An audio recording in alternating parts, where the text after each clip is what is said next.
Hey everyone, it's me Zeenat and welcome back to Study with Zeenat. आज हम सब पढ़ने वाले हैं क्लास 10th की बुक पनोरमा पार्ट 2 से लास्ट पोएम जिसका नाम है मार्था। आइए अब देखते हैं।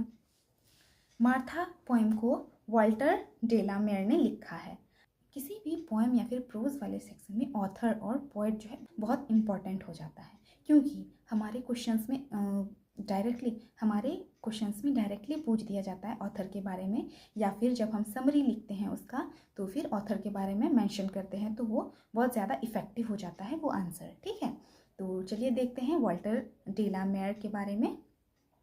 Walter de la Mare 1873 to 1956, a modern poet, was quite different from the other poets of his age. तो ये जो थे 1873 में पैदा हुए थे और 1956 में इसकी डेथ हुई थी। ठीक है, ये मॉडर्न पोइट थे, लेकिन ये जो है उस समय के जो मॉडर्न पोइट हुआ करते थे, मतलब न्यू जनरेशन वाले जो पोइट मॉडर्न पोइट हुआ करते थे, उससे ये डिफरेंट थे, वो अलग थे। He is unlike other modern poets such as T.S. Eliot, who discuss problems related to society and industrialization. Walter Delamere is altogether different from them. तो मॉडर्न पोइट जो थे उस ज़माने में, जैसे कि टी.एस. एलियट हो गया, वो सोसाइटी के बारे में लिखते थे, इंडस्ट्रीज़ के बारे में, इंडस्ट्रियलाइजेशन के बारे में लिखते थे, लेकिन वाल्टर डेलामेयर जो है ये डिफरेंट है उन सब से। Like a conjurer, he creates an atmosphere of mystery where experience is like a dream like reality. और ये जो है अपने पोएम में मिस्ट्री क्रिएट करते थे।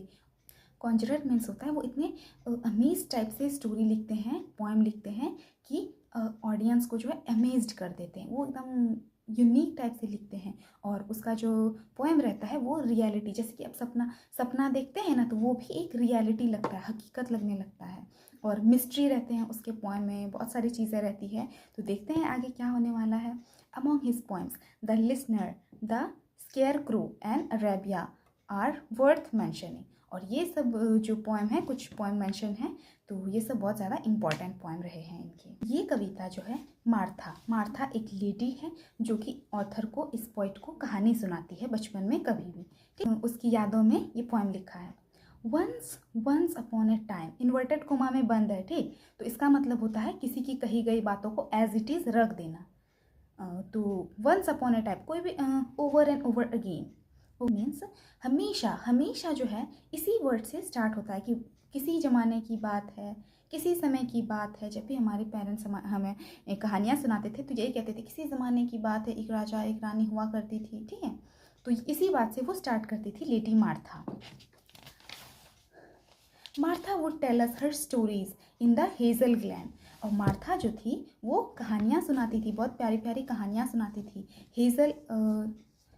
हेज़ल मीन्स होता है हल्का brown colour. Glen means valley, हल्के ब्राउन वैली में जो है वहाँ पे जाके, एक जगह का नाम है, वहाँ पे ना हल्का एकदम वैली है, हल्का ब्राउन कलर का वैली है। ठीक, तो वहाँ पे वो स्टोरीज सुनाती थी। Hers were those clear grey eyes, और मार्था की जो है क्लियर ग्रे भूरे कलर की आंखें थी। You watch and the story scenes told by their beautifulness tranquil as dream. और जैसी वो कहानी सुनाती थी तो ऐसा लगता था मानो कि उसकी जो ब्यूटी है, उसकी जो सुंदरता है, उसी से आधी कहानी जो है एकदम क्लियर हो जाती है। और उसकी कहानी जो है ना, लगता था कि उसकी ब्यूटी से आती है और ज़्यादा स्टोरी को इन्हेंस कर देती थी। स्टोरी बहुत अच्छा सुनाती थी। शी'd sit with her two slim hands, वो बैठी थी क्लेस्प्ड राउंड हर बेंडेड नीज। जैसे कि हम घर में कभी कभी नहीं बैठते हैं, दोनों घुटनों को मोड़ के ऐसे, हाथ को बैंड करके ऐसे, और कहानी सुनते हैं ऐसे, वैसे वो सुन रही थी। ठीक, she would sit with her two slim hand, और अपने दोनों हाथों से ऐसे करके बैठी हुई थी, clasped round her bended knees, while we on our elbows lolled, और अपने दोनों कोहनी को बैंड करके ऐसे, जैसे रिलैक्स्ड वे में नहीं बैठते हैं कि आराम से ऐसे करके बैठे हुए हैं, सुन रहे हैं, लेजी वे में बहुत आराम से जो बैठे हुए रहते हैं वैसे। एंड स्टेयर्ड एट ईज, और देख रहे हैं जो कहानी सुनाता है ना, तो हम लोग आराम से बैठ के ऐसे करके कहानी सुनते, दोनों घुटनों को ऐसे बैंड करके बैठते हैं और कहानी सुनते रहते हैं ऐसे। Her voice and her narrow chin, उसकी जो आवाज़ थी और नैरो चिन, छोटा सा जो ठुड्डी था। हर गेव स्मॉल लवली हेड, उसकी जो छोटी सी हेड, छोटा सा जो हेड था। seemed half the meaning of the word she said. इससे जो है उसको आधी मतलब तो उसकी फेशियल एक्सप्रेशन से ही समझ में आती थी। जैसे कि इससे पता चलता है कि मार्था जो थी वो बहुत अच्छी स्टोरी टेलर थी, वो बहुत अच्छा कहानी सुनाती थी। जैसे कि हम सुनाते हैं ना, किसी घने जंगल में एक भूत रहता था, तो आंखें बड़ी करके ऐसे आवाज़ को चेंज करके वैसे एकदम डरावने वाले आईब्रोज को अप करके, तो इस तरह से वो एक्सप्रेशन देके बहुत एक्सप्रेशंस देके वो कहानियाँ सुनाती थी, जिससे कि उसके हाव भाव से, उसका एक्सप्रेशन से ही आधी कहानियाँ समझ आ जाती थी बच्चों को। फिर वंस अपॉन ए टाइम, किसी ज़माने में, like a dream you dream in the night, fairies and gnomes stole out in the leaf green light. Once upon a time, किसी ज़माने में। अब जैसे कि वो कहानी सुनाती है तो ऐसे ही सुनाती है कि किसी ज़माने की बात है, ऐसा हुआ था, वैसा हुआ था। किसी ज़माने की बात है, like a dream you dream in the night, एक सपने की तरह, जो सपने आप रात में देखते हो। Fairies and gnomes stole out, GNOMES को हम नूम्स पढ़ेंगे, जी साइलेंट रखेंगे, ठीक, जिसका मतलब होता है बौने।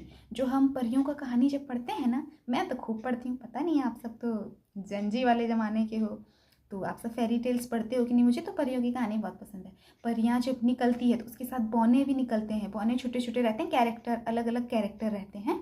तो वो जब बाहर निकलते हैं in the leave green light, जैसे कि सन लाइट जो आता है हरे हरे पत्तियों के बीच से, and her beauty far away would fade as her voice ran out, और जो है उसकी सुंदरता जो रहती है वो धीरे धीरे दूर होती चली जाती है, फेड धुंधला होते जाती है, जितनी दूर, जैसे कि वो आवाज़ जैसे कि हम यहाँ पे कुछ सुना रहे हैं किसी को, तो मेरी जितनी दूर तक मेरी आवाज़ें जा रही है, तो जितनी दूर जाएगी तो वो फेड होते जाएगी, धुंधला होते जाएगी। वैसे ही इसकी आवाज़ें धुंधला होते जा रही थी। Till hazel and summer sun and all we are gone, जैसे कि अब ये जो मार्था है, मार्था भी बड़ी होती जा रही है और हम लोग भी बड़े होते जा रहे हैं, तो इसकी कहानियाँ जो है वो धीरे धीरे फेड होती जा रही है। जैसे जैसे हम बड़े होते जाते हैं और उसकी ब्यूटी भी ख़त्म होते जाते हैं, जैसे हम बचपन से बड़े होते गए तो वैसे वैसे हम उस मार्था की जो है आवाज़ की जो ब्यूटी वो धीरे धीरे फेड होती गई। And like clouds in the height of the sky, और जैसे बादल धीरे धीरे आसमान में जैसे ऊपर जाते चले जाते हैं, तो उसकी भी क्लाउड्स भी धीरे धीरे धुंधला जाते हैं। Our hearts stood still in the hush of an age gone by, और हमारा हर्ट जो है वो एकदम से हर्ष हो जाता है, एकदम शांत हो जाता है एकदम, and of an age gone by, और हमारी उम्र भी धीरे धीरे निकलती चली जाती है। हाँ, तो ये एक पोएम है। अब ये पोएम कंप्लीट हो चुकी है हमारी पोएम।